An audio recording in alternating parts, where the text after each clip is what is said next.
Trade by Lucian Goodman.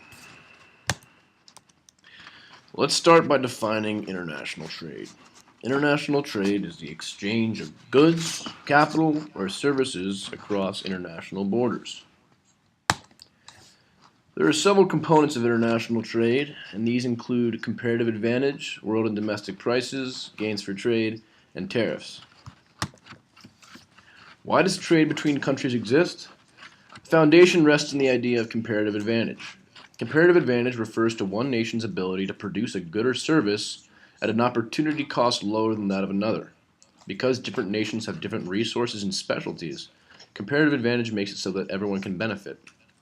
The cartoon below shows a man from the UK who can produce 2 apples for every 1 pear he can produce. The man from Australia can produce 2 pears for every 1 apple.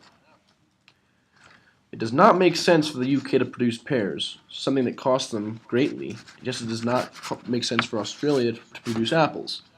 So an exchange between the nations would be advantageous. This next slide shows this relationship on the graph. Country D in this scenario has a comparative advantage in product B, and country C has a comparative advantage in product A. It makes sense for these 2 nations to trade their surplus.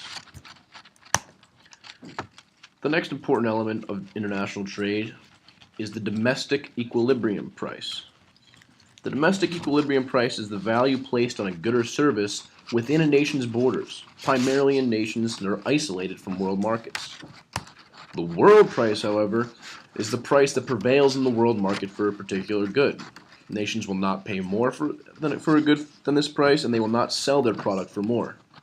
There is an important relationship between the 2 prices and benefits and negatives to opening a country's goods to the world market. A nation that holds a comparative advantage on a good domestically will export that good under the norms of free trade.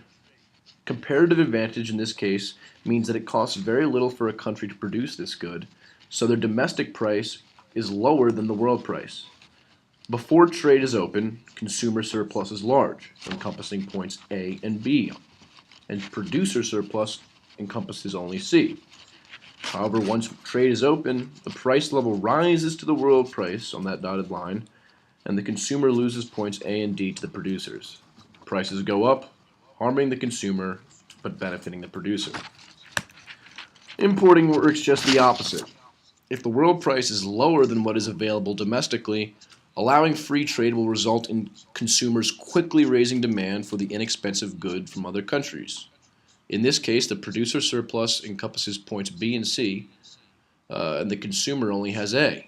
When trade is open, the consumer gains B and D. Something you might notice is that in both scenarios, there is a winner and a loser. If the loser feels the pain enough, that group might push for a tariff or a tax on the importation of that good. Tariffs have various advantages and disadvantages. In this graph, we see that the tariff is higher than the world price. The consumer surplus, which originally consisted of everything but the yellow section, now is restricted to the green area. The increase in domestic price raises the producer surplus, and the tax obviously raises money for the government. The tariff brings the price closer to equilibrium, but in doing so the surplus falls, resulting in a deadweight or a societal loss. There are several advantages to implementing tariffs. One is the idea that tariffs make a domestic product less expensive than the taxed foreign product, and in that they promote the growth of American business and industry. By promoting growth of American business, tariffs give Americans jobs.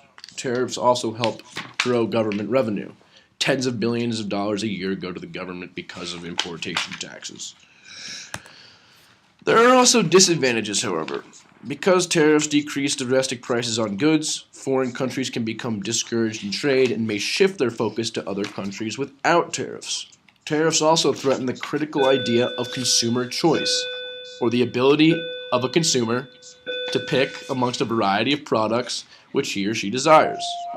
Palin McDermott, Nina Luongo, Haven Rudder-Sheldon, Marissa Papaccio, Carly Fromm, Nicole Kaufman, Alejandro Botero, Mia Fasano, Ryan Lee, Sophia G.